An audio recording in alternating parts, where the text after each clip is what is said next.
آل إبراهيم إنك حميد مجيد اللهم بارك على محمد وعلى آل محمد كما باركت على إبراهيم وعلى آل إبراهيم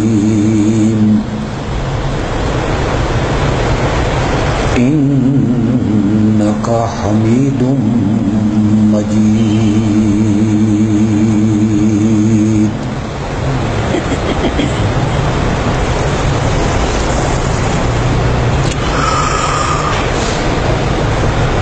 پچھلے درسوں میں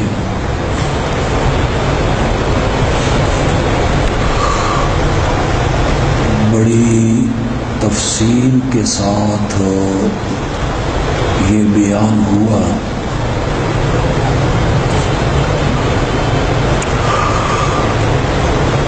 کہ سورۃ ہود کے 4 دعووں میں سے پہلا دعویٰ ہے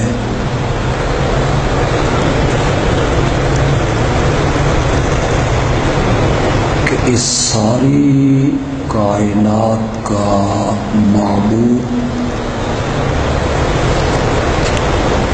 صرف اور صرف اللہ ہی ہے۔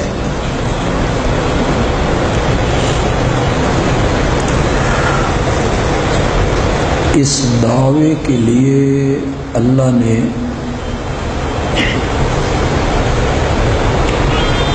چار نبیوں کے قصے ذکر کیے۔ حضرت نوح علیہ السلام کا، حضرت ہود علیہ السلام کا، حضرت صالح علیہ السلام کا اور حضرت شعیب علیہ السلام کا۔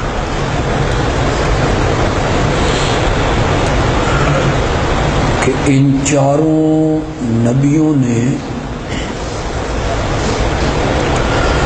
اپنے اپنے وقت میں اپنی قوم کے سامنے اسی حقیقت کو بیان کیا تھا کہ عبادت کے لائق صرف اللہ ہے۔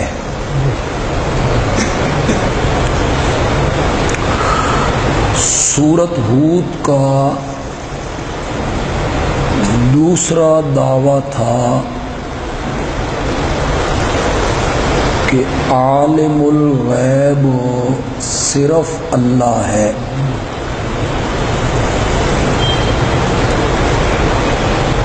اس کے لیے اللہ نے سورۃ ہود میں 2 نبیوں کے قصے ذکر کیے۔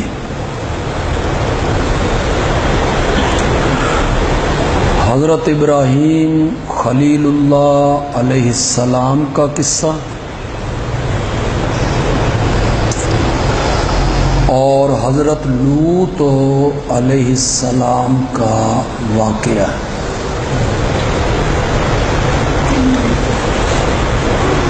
جس سے یہ ثابت ہو رہا تھا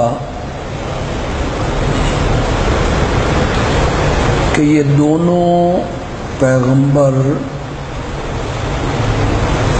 عالم الغیب ہونا تو بڑی دور کی بات ہے، اپنے سامنے کھڑے ہوئے فرشتوں کو بھی پہچان نہ سکے۔ تو جب اللہ کے اولی العزم پیغمبر اپنے سامنے کھڑے فرشتوں کو نہ پہچان سکے تو پھر ہمارے دعوے کو تسلیم کرو کہ اللہ کے سوا عالم الغیب کوئی نہیں۔ اس سورت کا تیسرا دعویٰ ہے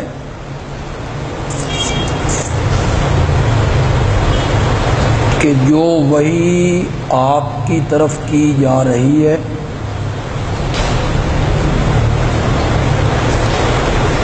اس وحی کے پہنچانے میں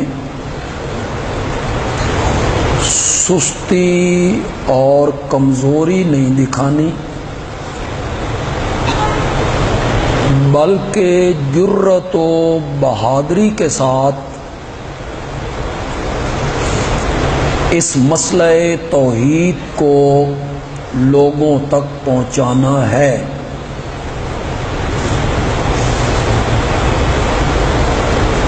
اس تبلیغ کے پہنچانے میں مصائب آئیں گے، دکھ آئیں گے، پریشانیاں ہوں گی، غموں کے پہاڑ ٹوٹیں گے، رستے رکیں گے، فتوے لگیں گے، پھبتیاں کسی جائیں گی، مذاق اڑایا جائے گا، قتل کے مشورے ہوں گے، وطن سے نکالنے کی تدبیریں ہوں گی، قید کرنے کے بارے میں مشاورت ہوگی، لیکن گھبرانا نہیں بلکہ جرت و بہادری کے ساتھ اس مسئلے کو لوگوں تک پہنچانا ہے۔ اس کو آیت نمبر 12 میں بیان کی ہے۔ تھوڑا سا پیچھے ہیں، صفحہ نمبر 288 پہ آج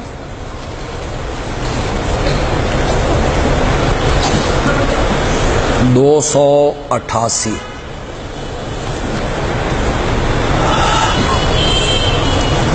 آیت نمبر ہے 12۔ جو قرآن ہمارے سامنے ان میں صفحہ نمبر 288 کی پہلی سطر ہے جی۔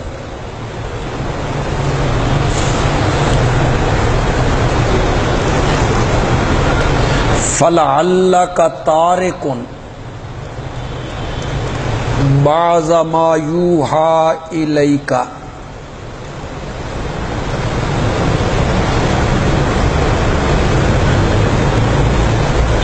شاید کہ آپ چھوڑ دیں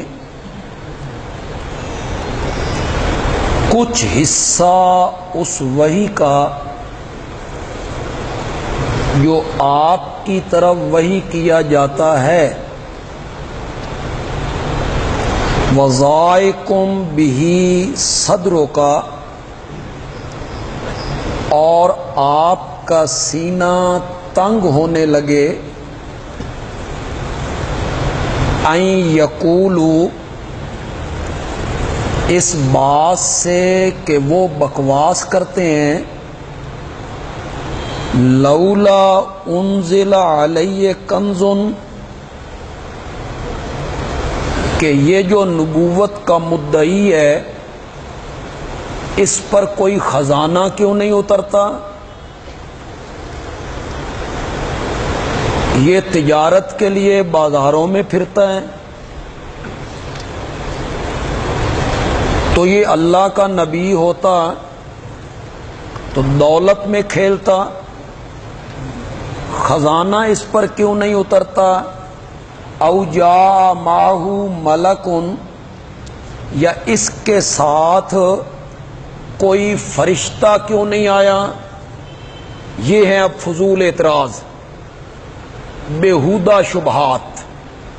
یہ جو مشرکین مکہ مختلف انداز میں جگہ جگہ بیٹھ کے آپس میں گفتگو کیا کرتے تھے، یا کلمہ پڑھنے والے لوگوں کو وہ تنگ کیا کرتے تھے۔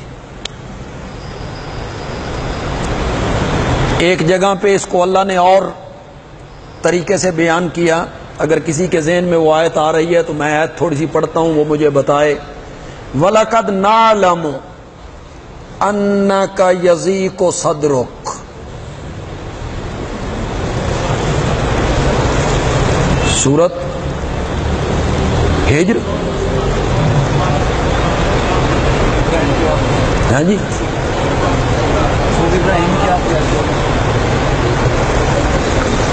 کس سورت کی آخری آیت ہے جی؟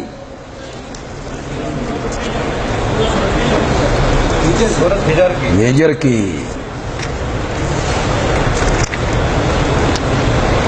یہ صفحہ نمبر 345 ہے اور آیت نمبر 97 ہے.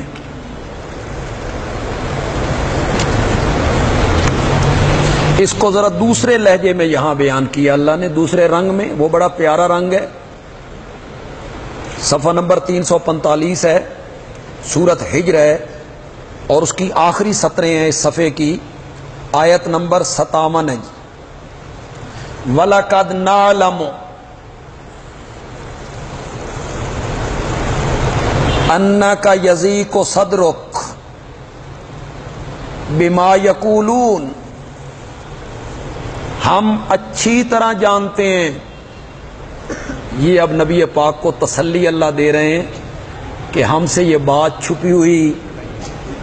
ہم اچھی طرح جانتے ہیں آپ کا سینہ تنگ ہوتا ہے بما یقولون، ان باتوں سے جو وہ کر رہے ہیں، جس کا میں نے وہاں میں نے بکواس کیا. جو بکواس یہ کرتے ہیں نا جگہ جگہ بیٹھ کے، اور جو کچھ یہ کہتے ہیں نا، ہم اچھی طرح جانتے ہیں. مولانا حسین علی اس کا معنی کرتے ہیں اسا ڈاڈھا جاننے ہاں، اسا ڈاڈھا جاننے ہاں تیرا سینہ تنگ ہوندا ہو سی انہاں دیاں گلاں سن کے. ایسے فتوے تو لگتے تھے نا، اور مخالف ایسی باتیں تو کہتے تھے نا کہ نبی پاک کا سینہ بھی وہ باتیں سن کے تنگ ہوتا تھا. شاعر ہے، جادوگر ہے، مجنون ہے، اساطیر الاولین ہے، پہلے لوگوں کی کہانیاں سناتا رہتا ہے. ایک اجمی بندہ تھا مکے میں، اس کے پاس نبی پاک وہ لوہار تھا، تو وہ کوئی تھوڑا سا اہل علم تھا، تو آپ اس کے پاس جا کے بیٹھ جایا کرتے تھے. مشرکین کہتے تھے اچھا سن ہن پتہ لگا بھی اس کو لو پڑھ کے آندا. جو منہ میں آیا وہ بکواس کرنے لگ گئے کہ اس آدمی کے پاس، لوہار کے پاس جا کے بیٹھتے ہیں تو یہ انہیں پڑھاتا ہے، یہ ہمیں آ کے سنا دیتا ہے. اللہ نے فرمایا تمہاری عقلوں پہ لعنت ہو، وہ اجمی ہے اور یہ قرآن تو عربی ہے، اس نے کیسے پڑھا دینا ہے یہ قرآن، اس کی زبان ہی نہیں ہے یہ. تو وہ بکواس کیا کرتے تھے. نبی پاک اس سے پریشان بھی ہوتے تھے، سینہ تنگ بھی ہوتا تھا. آپ ایک لمحے کے لیے آپ تصور تو کریں نا کہ 40 سال وہ گلیوں سے گزرتا ہے تو لوگ کہتے ہیں صادق جا رہا ہے، امین جا رہا ہے. صادق کہہ رہے ہیں، امین کہہ رہے ہیں، بچوں سے زیادہ پیار کر رہے ہیں، بڑوں سے زیادہ احترام کر رہے ہیں، جھگڑوں میں سالس مار رہے ہیں. اور 40 سال کے بعد صادق کہنے والے لوگ کہتے ہیں انت کذاب، تم تو پرلے درجے کے جھوٹے ہو. تکلیف تو ہونی. دوسری آواز لگتی ہے، وہ کہتا ہے انت مجنون، پاگل ہے. کہ اللہ کو قسمیں اٹھا کے تسلیاں دینی پڑ گئی. نون والقلم وما یسطرون، وما انت بنعمت ربک بمجنون. اللہ ہی بھائی تسلی دیتی ہے نا، خدا دی قسم ہے مزہ ہی آ مجھے قلم کی قسم ہے اور جو کچھ وہ لکھتے ہیں مجھے اس کی قسم ہے. دو قسمیں اٹھا کے میں آپ کو یقین دلاتا ہوں کہ تو مجنون نہیں ہے. اور اس کی دلیل کیا ہے؟ ما انت بے نعمت ربک بے مجنون ہو، میرے پیغمبر تو مجنون نہیں ہے. اور اس کی دلیل یہ ہے کہ قرآن جیسی کتاب ہم مجنونوں کو دیا کرتے ہیں، نبوت ہم مجنونوں کو دیا کرتے ہیں، رسالت ہم مجنونوں کو دیا کرتے ہیں. کیسی تسلی دی اللہ نے اپنے پیارے پیغمبر.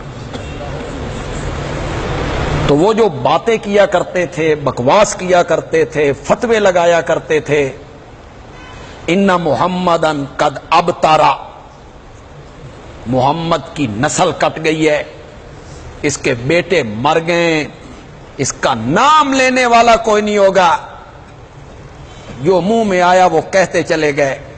اس کو اللہ تعالی یہاں کہتے ہیں فلعلک تارکن، شاید کہ تو چھوڑنے والا ہے. یہ لعل شفقت کے رنگ میں ہے، لعل للشفقت، اس میں شفقت کا انداز ہے، شفقت کا انداز. مولانا حسین علی پنجابی میں میں نہ کرتے ہیں متا تو چھوڑے پیا. انہاں دیاں گلاں سن کے متا تو چھوڑے پیا، کچھ حصہ اس وحی دا جو ہم نے آپ کی طرف اتاری ہے نا میرے پیغمبر. ان کی یہ باتیں سن کر آپ نے وہی سنانے کا کوئی حصہ نہیں چھوڑنا، بہادری اور جرت کے ساتھ اس مسئلے کو پہنچانا ہے. یہ تیسرا دعویٰ ہے. اس پر اللہ نے سورت ہود میں حضرت موسیٰ کا واقعہ پیش کیا، بطور ایک دلیل اللہ نے پیش کیا. میرے آخری پیغمبر حضرت موسیٰ علیہ السلام کو دیکھ، کتنے مصائب جھیلے، کتنی مصیبتیں برداشت کی، وقت کے عامر سے اور ڈکٹیٹر سے جو انا ربکم الاعلی کا مدعی تھا اور جس کی حکومت میں حزب اختلاف نہیں تھی، اس کے خلاف آواز اٹھانے والا کوئی نہیں تھا.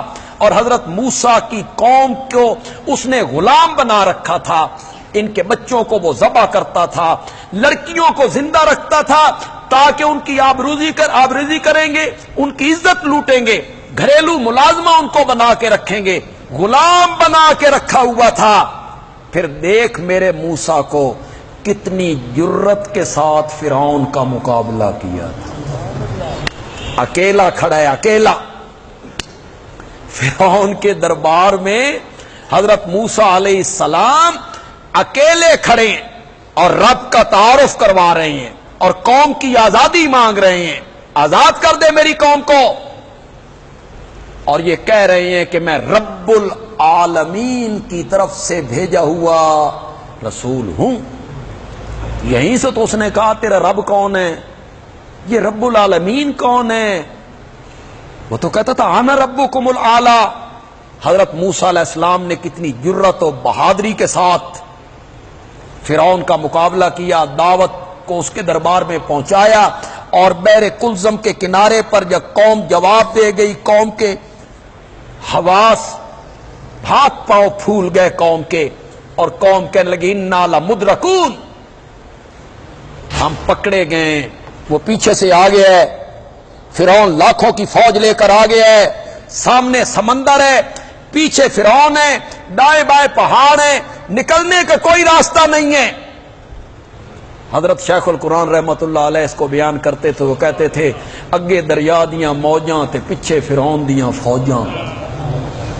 اگے دریا دیاں موجاں، پیچھے فرعون دیاں فوجاں، دائیں بائیں پہاڑ، نکلنے کا راستہ کوئی نہیں، آبدوز کوئی نہیں، کشتی کوئی نہیں.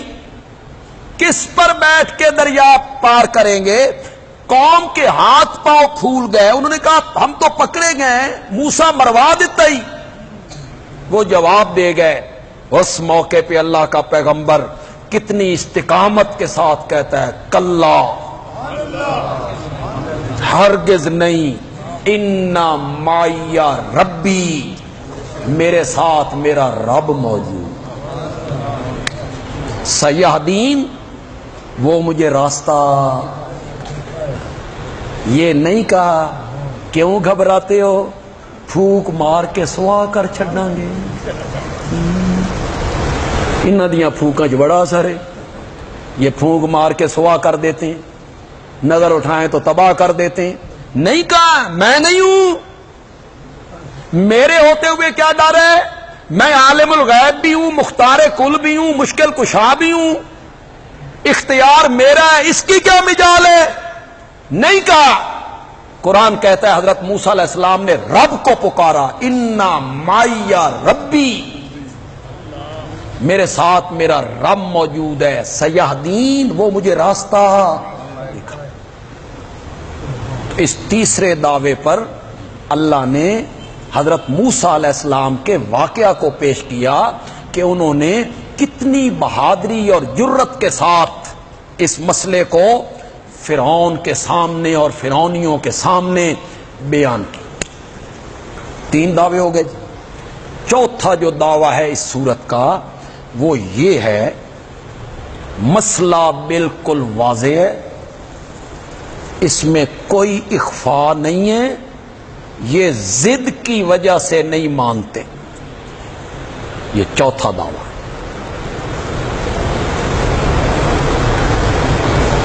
دیکھیں, آپ 1 منٹ کے لیے تصور کریں, دعویٰ پیش کون کر رہا ہے. 1 منٹ کے لیے تصور کرو, میری آج کے مبلغین کی, آج کے جو داعی ہیں, توحید بیان کرنے والے ہیں, میری اور ان کی کیا نسبت ہے. خدا کی قسم کوئی نسبت نہیں. دعویٰ بیان کرنے والا وہ ہے جو معصوم عن الخطا والعصیان ہے. نبوت کے ملنے سے پہلے بھی اس نے کوئی گناہ نہیں, کوئی رب کی نافرمانی نہیں. نبوت کے ملنے سے پہلے بھی اس نے کبھی جھوٹ نہیں بولا, کبھی امانت میں خیانت نہیں کی, کبھی وعدہ خلافی نہیں کی. با حیا اتنا ہے کہ لوگ کہتے ہیں کنواری لڑکی میں اتنی حیا نہیں ہوتی جتنی آمنہ کے لال میں حیا تھی. وہ نبوت کا دعویٰ کرتا ہے, پھر وہ پیغام سناتا ہے, پھر اس پر دلائل پیش کرتا ہے, پھر اس پہ ایسی کتاب پیش کرتا ہے جو کتاب مشرکین مکہ, وہ جو متکلم تھے, شاعر تھے, کاتب تھے, جو کتاب ان کو چیلنج کرتی ہے, فاتو بسورۃ من مثلہ. تم بھی تو عربی ہو, شاعر ہو, متکلم ہو, خطیب ہو. میرا نبی تو کسی مکتب میں نہیں گیا, کسی سکول میں نہیں گیا, کسی مدرسے میں نہیں گیا, نام لکھنا بھی نہیں جانتا. میرا پیغمبر قرآن پیش کرتا ہے, اگر یہ خود بناتا ہے فاتو بسورۃ من مثلہ, وہ عاجز آ جاتے, نہیں پیش کر سکتے, نہیں پیش کر سکتے. پھر وہ جو داعی ہے, مبلغ ہے, دعوت دینے والا ہے توحید کی طرف, وہ چاند کی طرف اشارہ کرتا ہے تو چاند 2 ٹکڑے ہو جاتے. وہ دیکھتے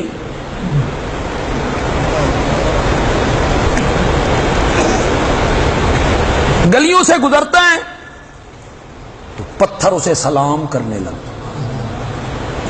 اونٹوں سے وہ کلام کرنے لگ جاتا ہے. یہ سارے کمال وہ لوگ دیکھ رہے ہیں, وہ لوگ دیکھ رہے ہیں, معجزے بھی دیکھ رہے ہیں. مانا پھر ابو جال نے, خدا دی قسم ہے کوئی گل رہ گئی سی نہ منن والی. کس چیز کا انتظار تھا اسے؟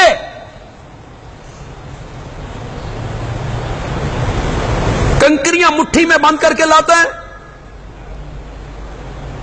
میرے پیارے پیغمبر کے سامنے آ کے کہتا ہے بتا میری مٹھی میں کیا ہے؟ میرے پیارے پیغمبر نے فرمایا میں بتاؤں کہ تیری مٹھی میں کیا ہے، یا تیری مٹھی والی چیز بتائے کہ میں کون ہوں؟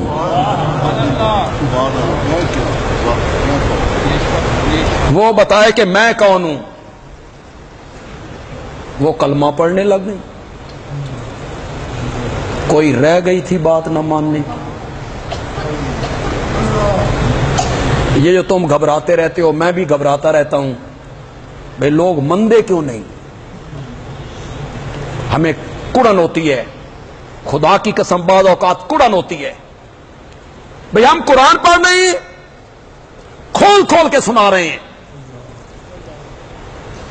دوسری طرف سے ایک مولوی صاحب کہتے ہیں او جی چھوڑو جی پیران دیاں بلیاں بھی غیب جان دیاں نے، تو لوگ کہتے ہیں ہاں ہاں پیران دیاں بلیاں بھی، تو قرآن تو ہوتی ہے، بھئی قرآن ہے، قرآن کے مقابلے میں آپ کیا کہہ رہے ہیں؟ قصے، کہانیاں، موضوع، روایتیں، من گھڑت واقعات، اس کے پیچھے لوگ بھاگے ہوئے ہیں۔ قرآن تو ہوتی ہے نا، تو یہ قرآن نبی پاک کے دل میں بھی ہوتی تھی، تبھی تو اللہ کہتے تھے ہم اچھی طرح جانتے ہیں کہ ان کی باتیں سن کے آپ کا سینہ تنگ۔ میرے پیغمبر مسئلہ بالکل واضح ہے،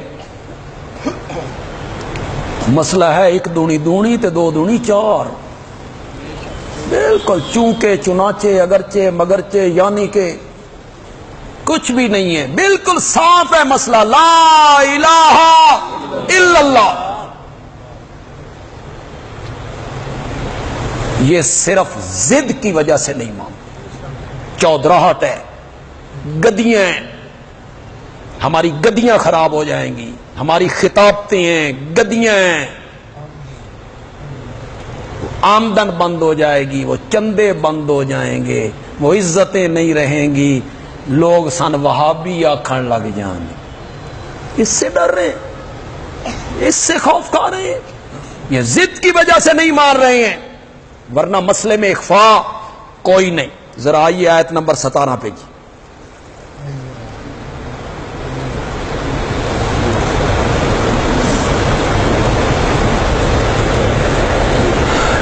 اسی صفحے پہ 288 کے آخری سطروں پہ آ جائیے، یہی 288 ہے، اس کے آخری سطروں پہ آ جائیے۔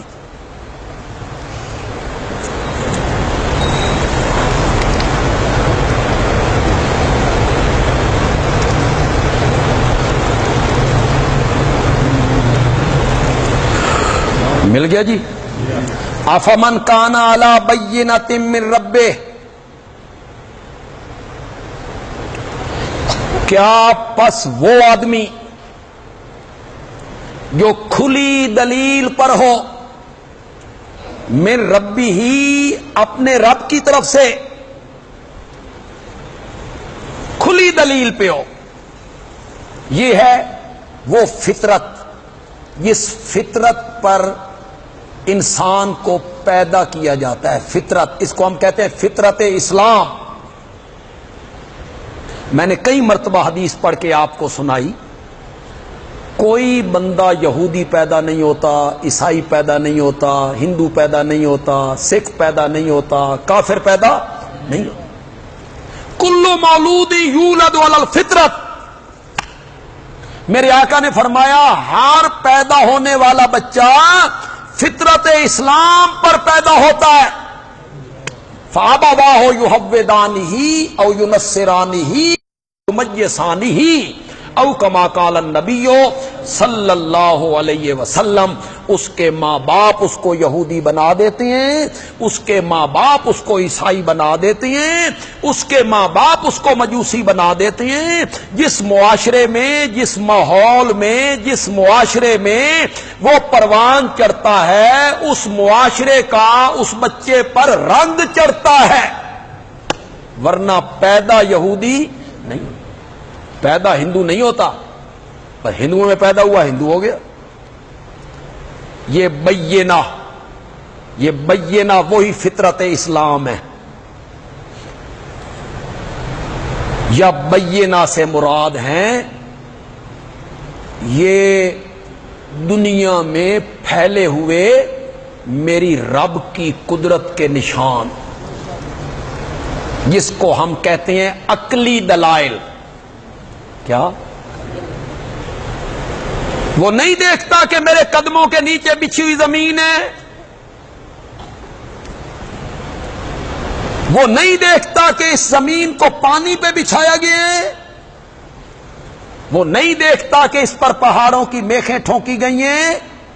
وہ اوپر نہیں دیکھتا کہ اتنی بڑی چھت بغیر ستونوں کے کھڑی ہے، اس پہ سورج کا نظام ہے، چاند کا نظام ہے، ستاروں کا نظام ہے۔ واختلاف اللیل والنہار، رات اور دن کا آنا جانا، رات آ رہی ہے پھر دن آ رہا ہے، یا کبھی راتیں بڑی ہو رہی ہیں کبھی دن بڑے ہو رہے ہیں۔ کبھی ہم 7:25 پہ مغرب پڑھتے تھے، آج سے 2-3 مہینے پہلے 7:25 پہ ہم کیا پڑھتے تھے؟ مغرب۔ اب 7:30 کون سی نماز پڑھیں گے؟ پتہ چلا آپ کو کہ یہ کیسے بدل گئی ہر چیز غیر شعوری طور پر۔ واختلاف اللیل والنہار وتصریف الریاح، ہواؤں کا چلنا، کبھی گرم کبھی سرد، کبھی باد صبا کبھی سرسر، یہ ہے بینہ۔ کیا پس وہ آدمی جو اوپر دلیل کے ہے اپنے رب کی طرف سے، وہ دیکھتا ہے یہ نظام، قدرت کا نظام، پھل ہیں ان کے مختلف رنگ ہیں، اس کے مختلف حجم ہیں، اس کا مختلف ذائقہ ہے۔ میں نے کہا نا کہ ہم کھا جاتے ہیں بے تحاشا، کیلے بھی چیر چیر کے، سیب بھی چیر چیر کے، اور انار بھی چیر چیر کے۔ کبھی انار کو چیر کے ایک لمحہ کے لیے دیکھا بھی تو کرو نا کہ اس کے اندر اللہ نے ایک جھلی کو فٹ کیا اور اس میں موتیوں کی طرح دانوں کو پرو کے رکھ دیا ہے۔ کبھی اس پر غور بھی کیا کیسے پرویا ہے ان کو؟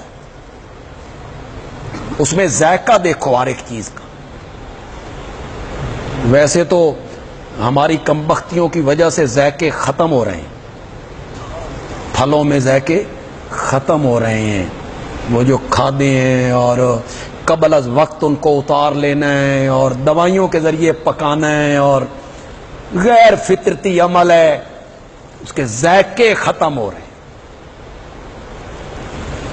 ورنہ اس کا ہر ایک کا ذائقہ الگ ہے۔ کیا بات ہے! اخروٹ کھائیں آپ، اس کا ذائقہ الگ ہے، بادام کھائیں ذائقہ الگ ہے، پیسے ہوں تے چلغوزہ بندہ کھائے، وہ پیسے نہ لے تو اس کا ذائقہ الگ ہے۔ پھر اللہ نے مونگ پھلی کا آپ ذائقہ دیکھیں، وہ سب سے ہی الگ ہے۔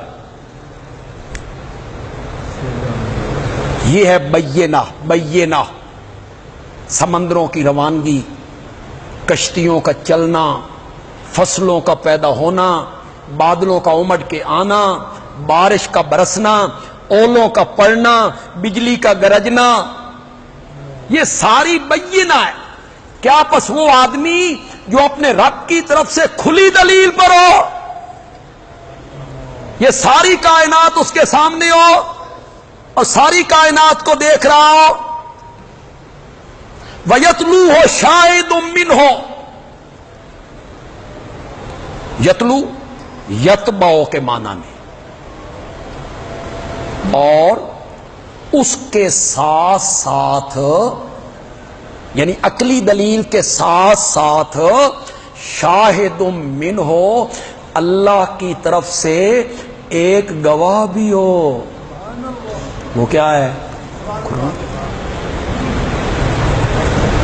گواہ بھی ایک موجود ہو، قرآن بھی اس کے پاس ہو، عقل بھی اس کے پاس ہو، فراست بھی اس کے پاس ہو، فہم بھی اس کے پاس ہو، اور اس کے ساتھ اللہ کی طرف سے ایک گواہ قرآن کی شکل میں وہ بھی اس کے پاس ہو۔ وَمِن قَبْلِهِ کتاب موسیٰ، اور اس قرآن سے پہلے جو کتاب حضرت موسیٰ پہ اتری تھی، امامن جو پیشوا تھی، ورحمتن اور اللہ کی طرف سے رحمت تھی، اس کتاب کی تائید بھی حاصل ہو۔ کوئی آپ میں سے بتائے گا وَمِن قَبْلِهِ کتاب موسیٰ یہ کون سی دلیل ہے؟ نقلی۔ طالب علم تو کوئی بھی نہیں بولے، رانا ہی بولے۔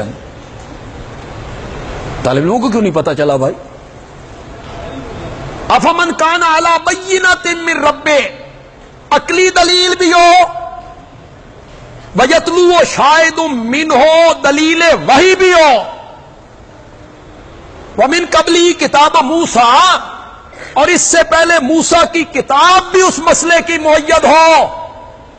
جس بندے کے پاس یہ تینوں دلائل ہوں وہ اس بندے کی طرح ہو سکتا ہے جو ان پر غور نہیں کرتا۔ مطلب کیا ہے کہ مسئلہ بالکل عقلی دلائل سے بھی، دلیل وحی سے بھی، قرآن سے بھی، اور پہلی کتابوں سے بھی۔ میں پہلی کتابوں کی ایک دلیل آپ کو بتانا چاہتا ہوں، ایک جگہ نکالیے ذرا، یہ صفحہ نمبر ہے 365، 15واں پارہ شروع ہو رہا ہے جی، 15واں پارہ۔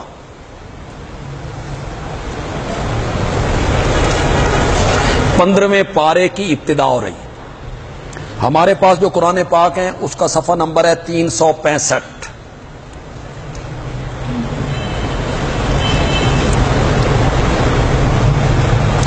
آیت نمبر ہے 2، سورت ہے بنی اسرائیل۔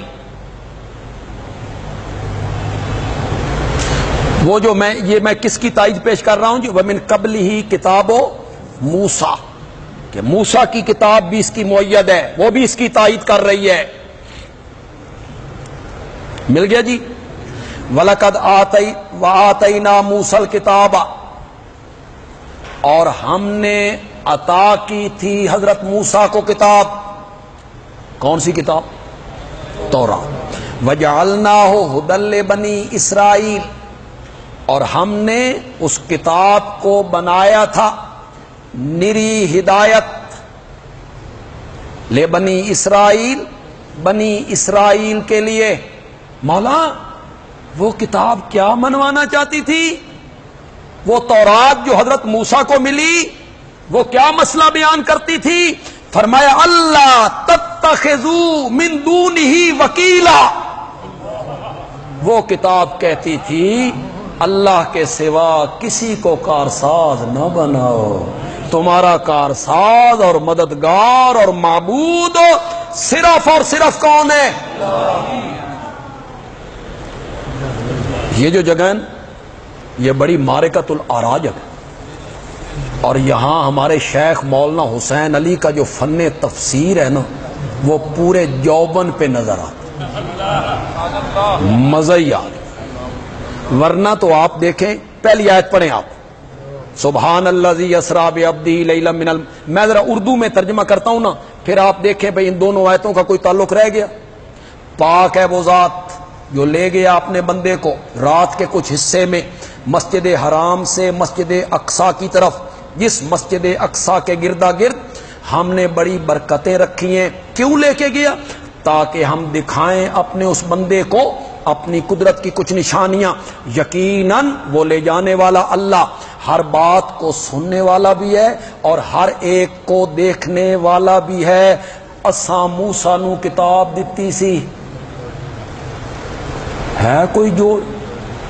اگر کوئی بندہ اس طرح کلام کرے تو لوگ کہیں گے یہ کیا ہے، معراج کا ذکر ہو رہا ہے، آگے حضرت موسیٰ کا تذکرہ شروع ہو گیا، یہ تو بے جوڑ بات آ گئی، یہ تو بے ربط بات ہو گئی، اور یہ تو شہنشاہ کا کلام ہے۔ مولانا حسین علی نے اس کو حل کیا۔ مولانا حسین علی کہتے ہیں سبحان الذی اے سبحو سبحانہ، پاکی بولو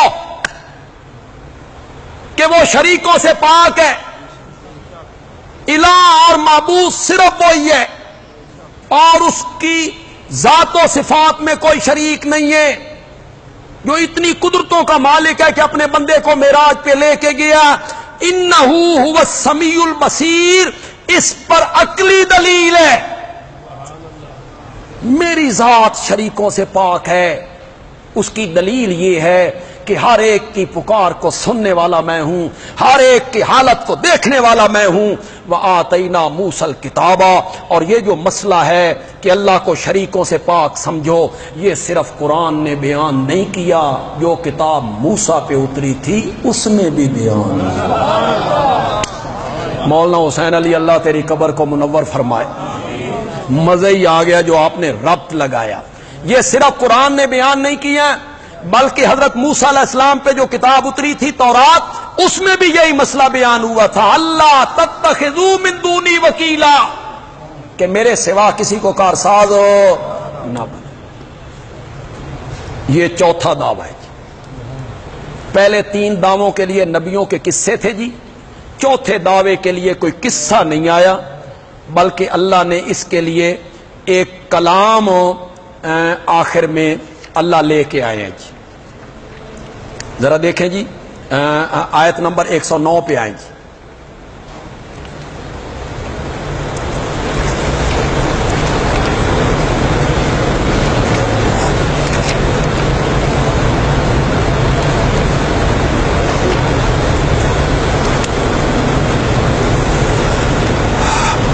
صفحہ نمبر ہے جی 302، 12واں پارہ ہے، صفحہ نمبر 302 ہے۔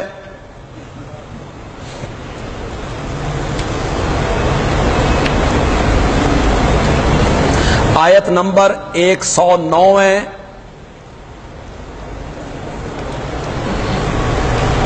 مل گیا جی۔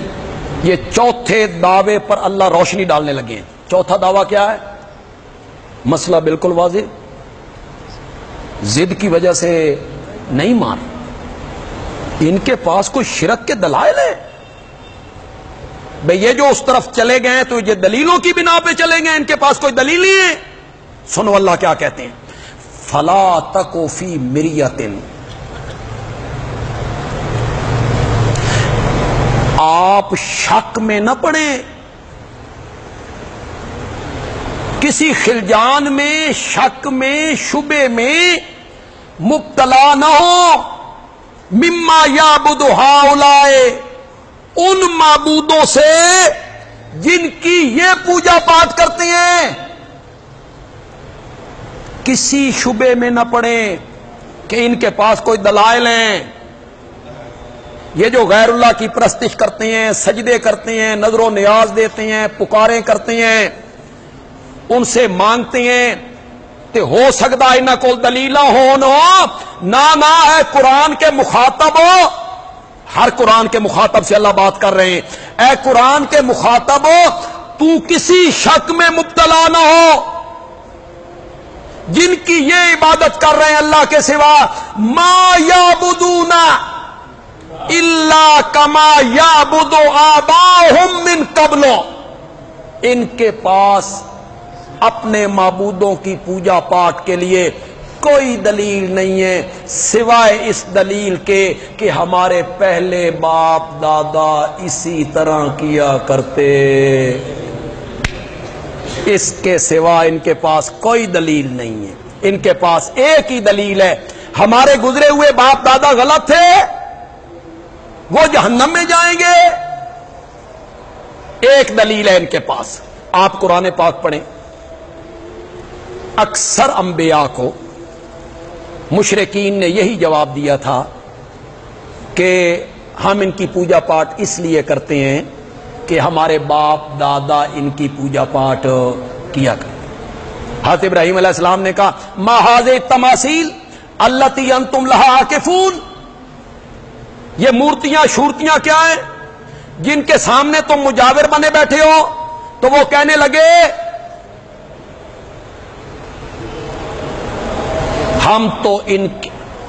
ہم نے اپنے باپ دادا کو اسی طرح کرتے ہوئے ایک ہی دلیل، کوئی دلیل؟ سجدہ ان کا جائز ہے، یہ غیر اللہ کی نظر و نیاز جائز ہے، یہ فلاں کام جو بدعت کا ہے یہ جائز ہے۔ ہمارے پہلے باپ دادا وجدنا علیہ آبانا، ہم نے اس رستے پہ اپنے باپ دادا کو پایا، یہ ہمارے باپ دادا کا مذہب ہے۔ حضرت ابراہیم علیہ السلام نے بہت سخت لہجہ اختیار کی، بہت سخت لہجہ اختیار کی۔ حضرت ابراہیم علیہ السلام نے فرمایا لقد کنتم انتم وآباؤکم فی ضلال مبین۔ ضلال مبین کا ذرا معنی کرو جی، باقی میں نہ کر دیتا ہوں، ضلال مبین کا معنی کرو۔ لقد کنتم انتم، تم بھی، وآباؤکم، اور تمہارے باپ دادا بھی، فی ضلال مبین۔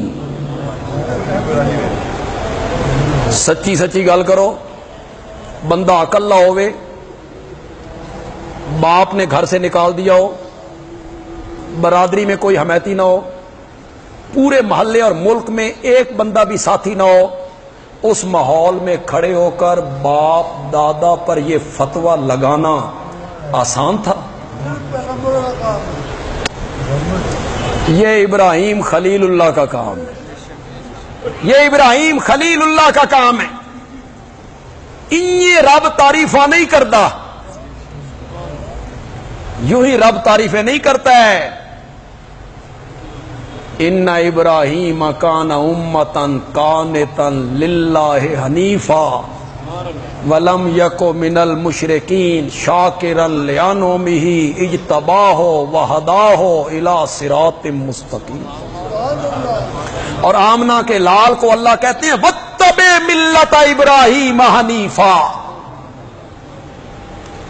میرے پیارے پیغمبر، جن حضرت ابراہیم توحید بیان کیتی ہے نا، اس سے اسے دے رنگ دی پیروی کر میرے پیغمبر، اسی لہجے میں بیان کر۔ ان کے پاس صرف ایک دلیل ہے کہ یہ کام ہمارے باپ دادا کیا کرتے تھے، اس کے علاوہ ان کے پاس کوئی دلیل نہیں ہے۔ ذرا آخری آیت پہ آ جائی۔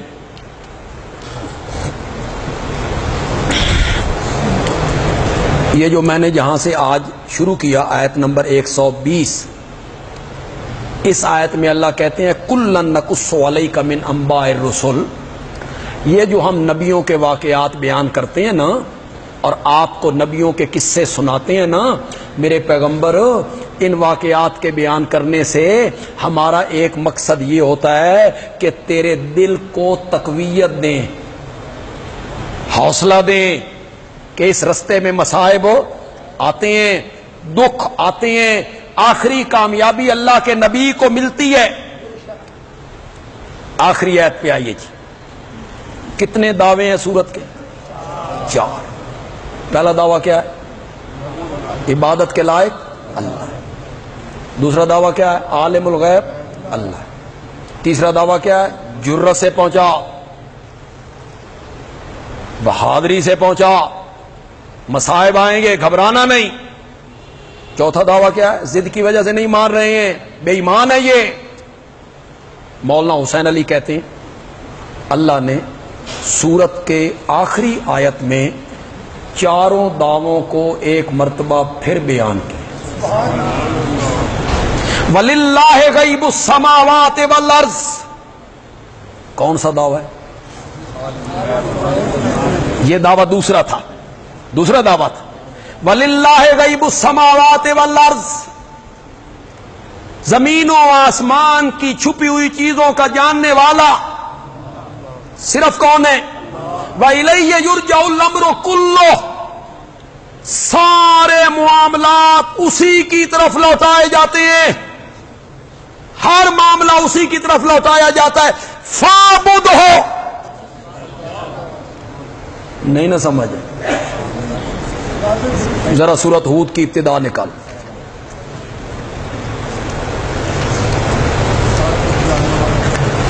صفحہ نمبر 286. یہ پتہ چلے گا نا پھر مولانا حسین علی کے انداز کا کہ کیا رنگ ہے قرآن فہمی کا، کیا رنگ ہے. پہلا سورۃ ہود شروع ہو رہی، کتاب احکمت آیاتہ ثم فصلت. یہ عظیم الشان کتاب ہے جس کی آیتیں بڑی محکم ہیں. پھر یہ بات بھی سنو، اس کو کھول کھول کے بیان کیا گیا ہے. من لدن حکیم خبیر. بھیجنے والا حکیم بھی ہے، خبیر بھی ہے. مولا کہنا کیا چاہتا ہے؟ فرمایا منوانا یہ چاہتا ہوں، اللہ تعبدوا الا اللہ، کہ عبادت کرو تو صرف کس کی کرو؟ اللہ تعبدوا الا اللہ، اللہ کے سوا کسی کی عبادت نہ کرو. ساری صورت کو بیان کرتے آئے، آخر میں آ کے اللہ کہتے ہیں فَاعْبُدْهُ. میرے پیغمبر عبادت کر تو کس کی عبادت کر؟ یہ کون سا دعویٰ آ گیا؟ اسی کی عبادت کر. وَتَوَكَّلْ عَلَيْهِ. یہ ہے جی تیسرا دعویٰ. گھبرانا نہیں. مصائب آئیں، دکھ آئیں، تکلیفیں آئیں، ہجرت پہ مجبور ہونا پڑے، بیٹیوں کو نیزے مارے جائیں، چچا کے جسم کے 12 ٹکڑے کر دیے جائیں، مدینے میں جا کے بھی سکھ کا سانس نہ لینے دیا جائے، گھبرانا نہیں. توکل علیہ. میرے پیغمبر بھروسہ رکھ اللہ پر، میں جو تیرے ساتھ ہوں. یہ تیسرا دعویٰ ہے. وما ربک بغافل اما تعملون. یہ چوتھا دعویٰ ہے. جو کرتوت یہ کر رہے ہیں، جس ضد پر اور عناد پہ اڑ کے یہ حق کو تسلیم نہیں کر رہے ہیں، تیرا رب ان کے عملوں سے بے خبر نہیں ہے. ہمارے پاس آئیں گے تو ہم ان سے پوچھیں. یہاں میں پھر ایک دفعہ لوگوں سے پوچھنا چاہوں گا،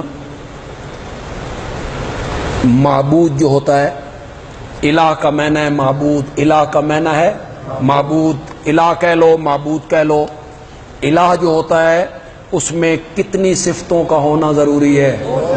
زور سے بولو ذرا. 2. پہلی صفت کیا؟ عالم الغیب ہو. اگر وہ میرے حالات سے واقف نہیں تو سجدہ کیوں؟ اگر وہ میرے حالات سے واقف نہیں اس کی پکار کیوں؟ اگر وہ میرے حالات سے واقف نہیں اس کے نام کی نظر و نیاز کیوں؟ تو جس کی عبادت کرنی ہے، پکار کرنی ہے، نظر و نیاز دینی ہے، سجدہ ریزیاں کرنی ہے، اس کو میرے حالات سے باخبر ہونا چاہیے.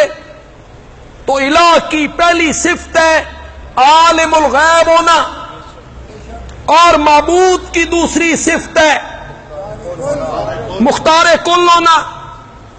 میں جو چیز اس سے مانگ رہا ہوں اس کے پاس ہونی چاہیے. دے نہ دے اس کی مرضی ہے. مالک ہو، مختار ہو، متصرف ہو، قادر ہو. اگر وہ قادر نہیں، مختار نہیں، مالک نہیں تو کیوں مانگوں، کیوں پکاروں؟ یہ دوسری صفت ہے. سارے اختیار اس کے پاس ہوں. یہ معبود کی 2 صفتیں ہیں. یہاں سورت ہود کے آخر میں اللہ نے انہی 2 صفتوں کا ذکر کیا. للہ غیب السماوات والارض. کون صفت آ گئی؟ زور سے بولو. عالم الغیب میں ہوں. وَإِلَيَّ يُرْجَعُ الْأَمْرُ كُلُّهُ. ہر ایک کا معاملہ میری طرف لوٹایا جاتا ہے. مختار کل میں ہوں، عالم الغیب بھی میں ہوں، مختار کل بھی میں ہوں. جب یہ دونوں صفتیں میری ہیں تو نتیجہ نکلا فَاعْبُدْهُ.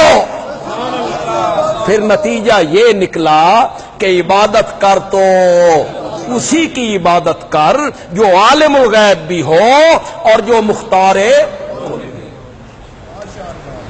آئندہ جمعہ انشاءاللہ سورت یوسف شروع کریں گے، اور یہ بڑی معرکۃ الآراء سورت ہے، سورت یوسف. تو آپ تمام حضرات بڑے شوق سے، ذوق سے، بلکہ دوسرے دوستوں کو بھی آپ دعوت دیں گے، سورت یوسف کی ابتدا کریں گے انشاءاللہ، اور آپ آئندہ جمعہ بڑے ذوق سے تشریف لانے کی کوشش فرمائیں گے.